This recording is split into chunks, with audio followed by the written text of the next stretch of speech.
বাংলাদেশি নাগরিক সন্দেহে ওমর ফারুক ব্যাপারী নামে এক ব্যক্তিকে গ্রেপ্তার করল সাহেবগঞ্জ থানার পুলিশ। দীর্ঘদিন ধরেই পলাতক থাকার পর অবশেষে তাকে আটক করা হয়েছে। পুলিশ সূত্রে জানা গিয়েছে, ওমর ফারুকের বিরুদ্ধে বাংলাদেশি নাগরিক হওয়ার পর্যাপ্ত নথিপত্র পাওয়াও গিয়েছে। বিশেষ করে এসআইআর প্রক্রিয়া চলাকালীন এই তথ্য সামনে আসতেই তিনি আত্মগোপন করেন। তদন্তে জানা যায়, ওমর দিনহাটা নগরের বাড়ি এলাকায় এক ব্যক্তিকে নিজের বাবা দেখিয়ে এসআইআর এর এনুমারেশন ফর্ম পূরণ করে আবেদন করেছিলেন। এছাড়াও তিনি ভারতীয় নাগরিক হওয়ার জন্য বিভিন্ন জাল নথিও তৈরি করেছিলেন।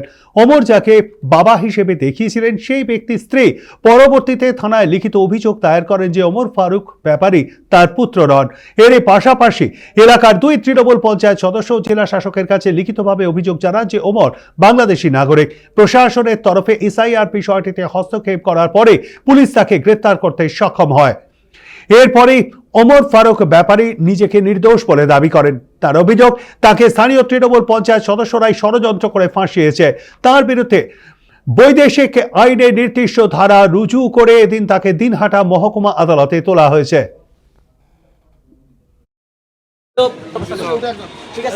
আজকে আমার জীবন বিপন্ন, আমাকে ধমকি দিয়েছে অজিশা।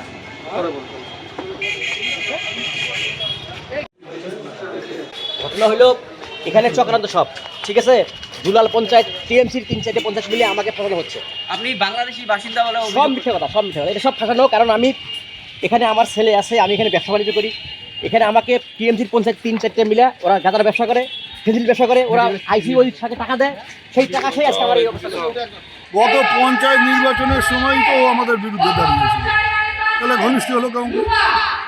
ব্যক্তিগতভাবে কারোর সাথে ঘনিষ্ঠতা থাকতে পারে, কিন্তু তার মানে এই না যে দলের সাথে। মঞ্চে আজকে কত লোক ছিল, আমি কি সবাইকে সবার মুখ দেখতে গেছি? এবার কে কোথায় কোন মঞ্চে উঠে ছবি তুলেছে সেটা দেখা